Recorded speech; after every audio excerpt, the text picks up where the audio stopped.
एक बड़े क़दम के तहत एनसीईआरटी की 7वीं जमात की नई तारीख़ की किताबों से मुग़ल्स दिल्ली सल्तनत के तमाम हवाले मुकम्मल तौर पर हटा दिए गए हैं।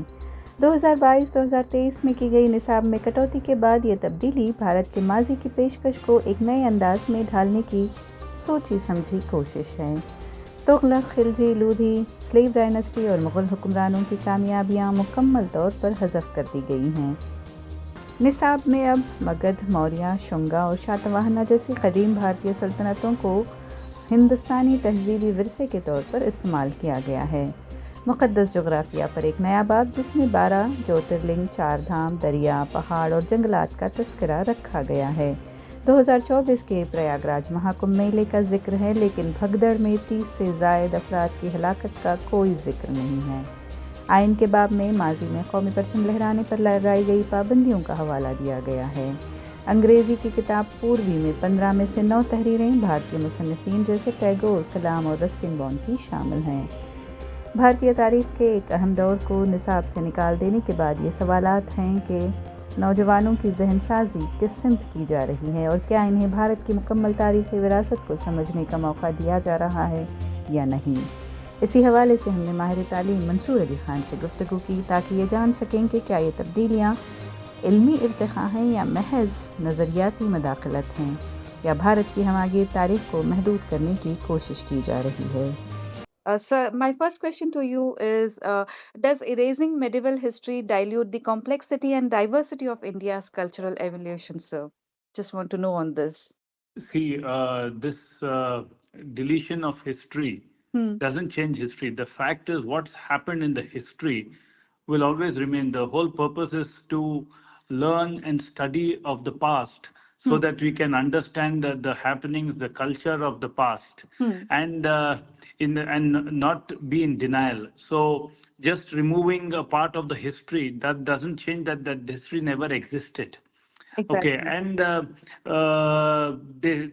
the governments of the day should not unnecessarily tamper with history to promote their agenda. Exactly. History will always remain the same. It is like saying, yes, Mughals did rule India, but what happened, pros and cons are different.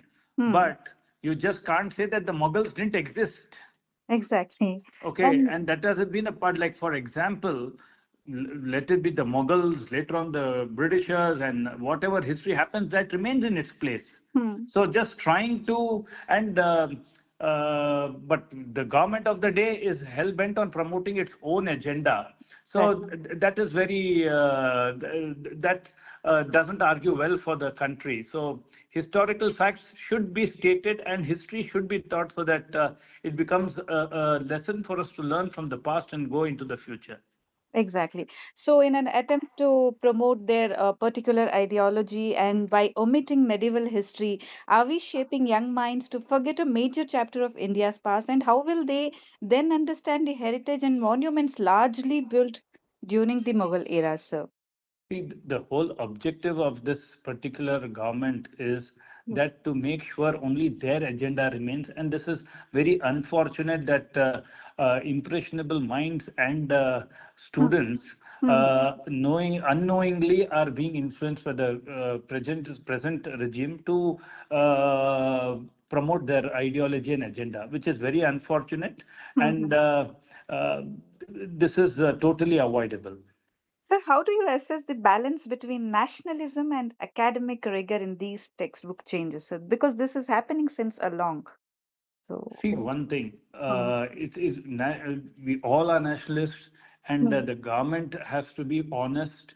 And if anybody is learning the facts of history, which doesn't suit the present regime or the regime, they don't become anti-national. Okay, so you have to keep the historical facts in front of the students or the country and let them decide. So what one has to, and just trying to, because governments certifying nationalism and not nationalist or not nationalist, it's not the government's job.